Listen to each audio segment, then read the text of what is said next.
Bem, nós vamos agora para a terceira parte da aula de economia monetária aberta, né? E aí nós vamos retomar a análise com base numa economia efetivamente aberta. Nós relaxamos a hipótese de economia aberta e tratamos rapidamente de uma economia fechada e com governo para derivarmos a curva LM, né? De liquidez moeda, liquidity money, na videoaula anterior, na parte 2. Agora nós vamos voltar e analisar a conta de capitais, regimes cambiais e mais algumas hipóteses de uma economia monetária aberta. Bom, nós adotamos a hipótese de uma economia pequena, tá? Que é uma economia que tem um mercado de títulos pequeno. Esse mercado é pequeno em relação ao mercado de títulos internacional. Com isto, com a ideia de uma economia pequena, sem influência no mercado de títulos internacional, nós garantimos a hipótese de perfeita mobilidade de capitais. Tá? Então, a conta de capitais ela é totalmente aberta. Então, nós temos uma perfeita mobilidade de capitais. Capitais ingressam e saem desse país, dessa economia pequena, com mercado de títulos pequeno, de forma muito rápida, de forma muito fluida. Né? Então, nós temos, inicialmente, a seguinte equação. Nós temos uma equação, que é a equação 18 do modelo. Né? Nós paramos na videoaula anterior na equação 17. Então, essa aqui é a equação 18. Tá? Equação 18. Ela é um K, um R aqui, né? Aqui é um R barra, R minúsculo barra, né? Vou escrever novamente aqui. E aqui nós temos, isso aqui é uma elasticidade, tá? Aqui DROM K, DROM, taxa de juros real interna menos taxa de juros real estrangeira, F de foreign, que é economia estrangeira, estrangeiro, né? Foreign é estrangeiro, né? Em inglês, menos a variação da taxa de câmbio real, tá? Um E ponto barra E, tá? KR barra é a sensibilidade ou elasticidade da conta de capitais em relação à saída e ingresso de divisas. Né? Então, isso aqui é uma sensibilidade, né? Uma elasticidade da conta de capitais, que é K, né? Antigamente essa conta era chamada de movimento de capitais. Tá? Elasticidade da conta de capitais em relação a isso aqui, que é, né, saída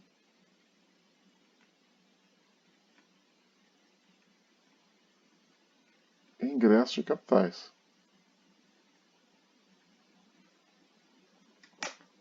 Tá? Ou divisas. Né? Então, no denominador ali daquela elasticidade, nós temos a saída e entrada de capitais ou divisas. Tá? Isso aqui, essa elasticidade, ela tende a ser infinita. Tá? Numa situação em que R seja diferente de RF menos a variação do câmbio real. Tá? Que é uma situação uma primeira situação. Né? Aqui nós temos de novo a hipótese de perfeita mobilidade de capitais. Recapitulando, aqui nós temos então a elasticidade, aqui a elasticidade da conta de capitais, aqui nós temos a taxa de juros real interna, a taxa de juros real externa, e aqui nós temos a taxa de variação da taxa de câmbio. Tá? A taxa de variação cambial. Real. Câmbio real. Tá? A taxa de variação do câmbio real. Tá? Uma outra situação, essa aqui é a equação 18. Uma outra situação é a seguinte: se nós tivermos, tá? Se nós tivermos RF, vou botar aqui 19. Vou chegar mais para cá, peraí.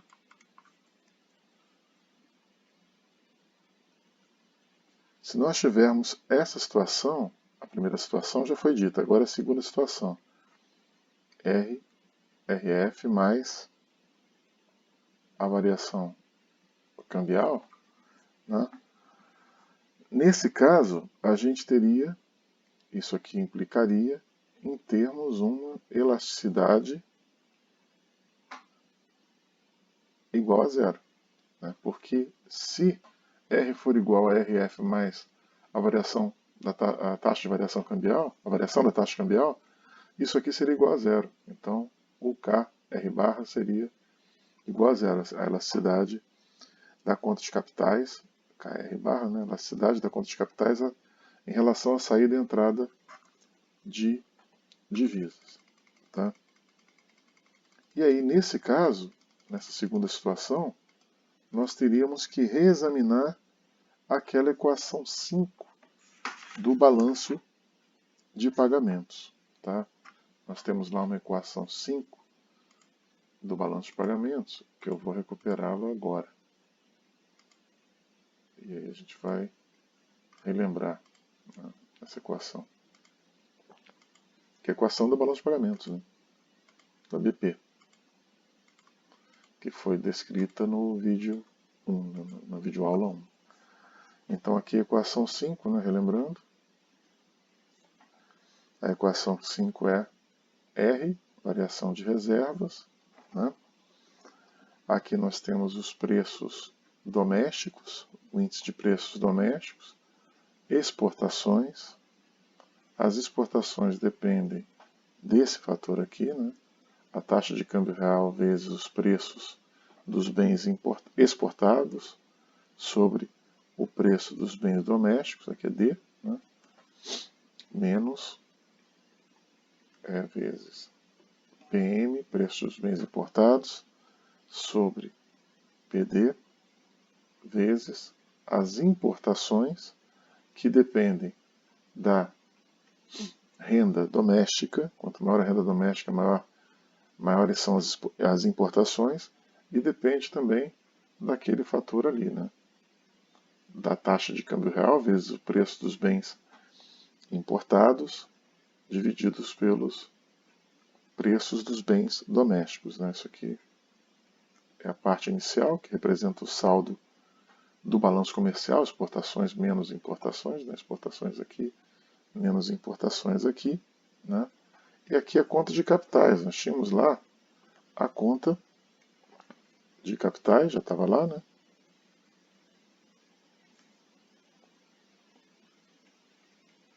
E agora,